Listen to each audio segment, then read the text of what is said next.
I'm going to show you how to take simple fonts and turn it into something really fun, colorful, bold. I don't know, pick another exciting adjective. That's what we're going to do. I kind of want to prove to you guys that we can do this with any font, including the ones that we deem the ugliest. So I'm going to use Comic Sans and we're going to make this happen together. Let's start. Hey, my name is Jess. I'm a graphic designer, lettering artist, and illustrator with over 10 years of experience in the industry. And I share everything that I learned with you guys here on this channel, only fonts. Before we get started, make sure to follow, leave a comment, drop a like. Love you for it. Let's go. Let's start off by typing out a word and let's just write comic, because why not? Currently, the font that I'm using is Cinder Regular. I believe it is from Adobe, but we are going to look for Comic Sans. There we go, Comic Sans MS Bold. The first thing that I'm going to do is create outlines. We don't need this to be live text. I've already chosen my color palette, so what I want to do is just add color to it. I'm going to duplicate this and drag it down by holding down Option and dragging. I'm going to do that again up here. This layer below is where I'm going to start adding in some designs and embellishments and make things look really fun and cool and not ugly Comic Sans. I'm going to create a rectangle, turn off the stroke, and add a gradient. I already have my gradient in over here, but you can see that it is 0% opacity on the ends, just so there's no harsh ending to that gradient. Then I'm going to Effect, Pixelate, and there are a few options here. I quite like using color halftone, and you can play around with this. I'm going to set the radius to 8. And that looks kind of crazy, so we're going to go to Object and Rasterize. We have a few options here. There's bitmap, grayscale, and RGB. For this, we're going to hit bitmap, and we're going to hit OK. And then you see over here, there is now this black and white chunky texture. There's a few things that I could do with this. I think what I would like to do is put it into a clipping mask. And now I have the option to make it bigger or smaller non-destructively. Now that it's in that clipping mask, I do want to change the opacity to overlay. It gives it a very subtle texture, but I think that it's fun. The thing that I want to do here is copy and paste, and I'm actually going to shut off the fill, bump up the stroke a bit, and set that opacity to overlay as well. Now when I bring it over here, you can see it's giving it a bit of an inner shadow. Don't worry about it overlapping the stroke on the original piece. I do feel like it's getting quite dark, so let's play around with the opacity in other ways. We have soft light, that doesn't do much. Hue makes it gray, which is interesting. Lighter, darken. Darken kind of keeps it the same. I wouldn't mind having it like that, and then maybe bumping that opacity down, 32%. Now that we have all of this laid out, we're going to grab, honestly, either one of those. Arrange, make sure it is in front, bring to front. Now we want to use this word as a clipping mask. We can't do that unless we turn it into a compound path. So we're going to go to Object, Compound Path, Make. It looks like it disappeared. It didn't. Don't worry. You can just add a stroke and a fill on it so you don't lose it. Make sure that this is exactly on top of the letters. Now that it's aligned, select all, make clipping mask. Look at that. Really cool. We're going to grab this.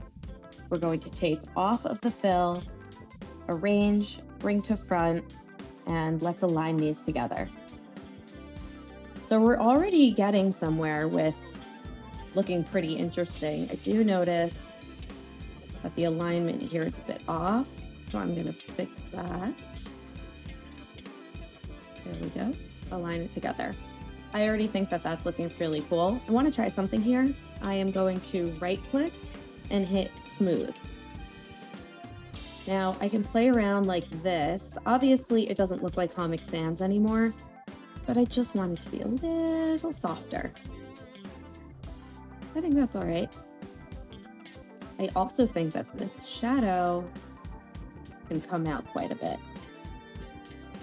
And that's starting to look a lot more interesting than what we had here. Now I want to add a heavy drop shadow, so I'm going to copy and paste this, fill that in, duplicate this, and make sure that this top one or this lower one is sent to back. select them both, then go to Object, Blend, Make. What we did here is we blended them together. Make sure that this is sent to back. And now we can select all of those things and align them to top and horizontal align left. So now we have this shadow, and if we want, we can elongate it. Pretty cool. There's still some more stuff that I think that can be done here, so let's get into that as well. I'd love to add some, not stripes, I don't really know what the word for it is, but I'd love to add a little bit of contrast into the letters. So I'm going to use my pencil tool, and I'm going to choose this bright green color. I'm going to shut off the fill and just wing it. You guys should know that I am using a trackpad, so if things look a little wonky, that's why. Let's do rounded here, and 1, 2, 3 on the M, 1 on the I. Hit duplicate what we have on this C here, and the I here. I want to select all of these, bump up the stroke a bit. There we go. That's already adding so much. It's interesting that this highlight green very much looks like a yellow. I might change that hex real quick. Let's make this a little greener.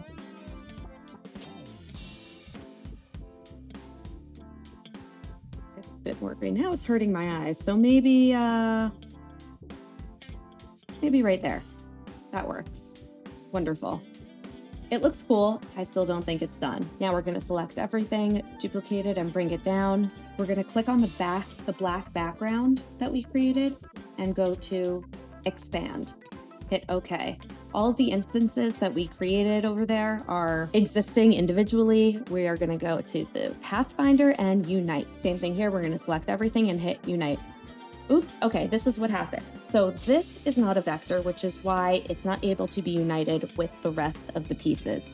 You see this square shape here because we used the clipping mask. So what we need to do is go in and just remove the clipping mask. There, we have it.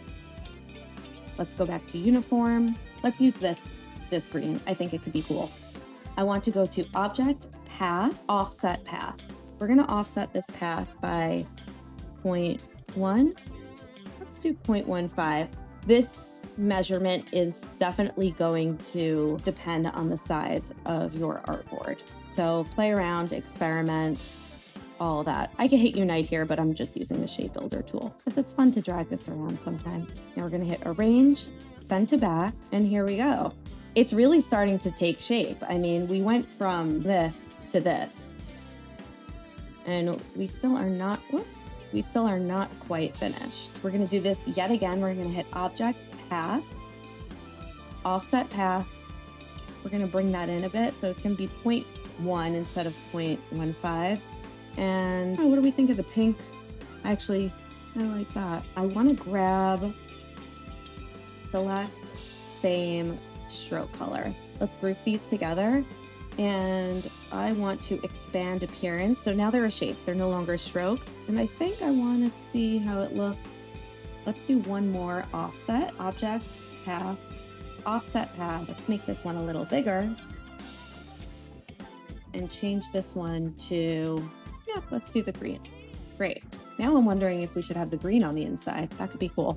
There's still something kind of missing from here. So let me show you what I'm gonna do. Head into that clipping mask. We're going to select this and paste it. We're going to use the same method that we did for creating these like outline bubbles, but opposite. So let me show you what I mean. We're going to Path, Offset Path. Instead of 0.12, we're going to do negative 0.12. It brings the stroke inside. That's just too much. So let's try 0.7. That's okay. Let's try 0.05. Even better. I'm going to cut that, delete what I don't need, and hop back in here.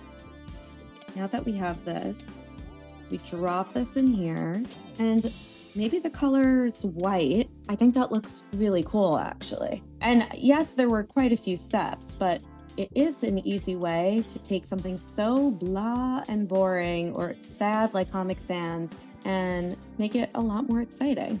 Wow. Gorgeous. If you enjoyed this tutorial, follow for more and follow me on Instagram at Women of Type and give me a tag. I would love to see the work that you create. See you later. Love you. Bye.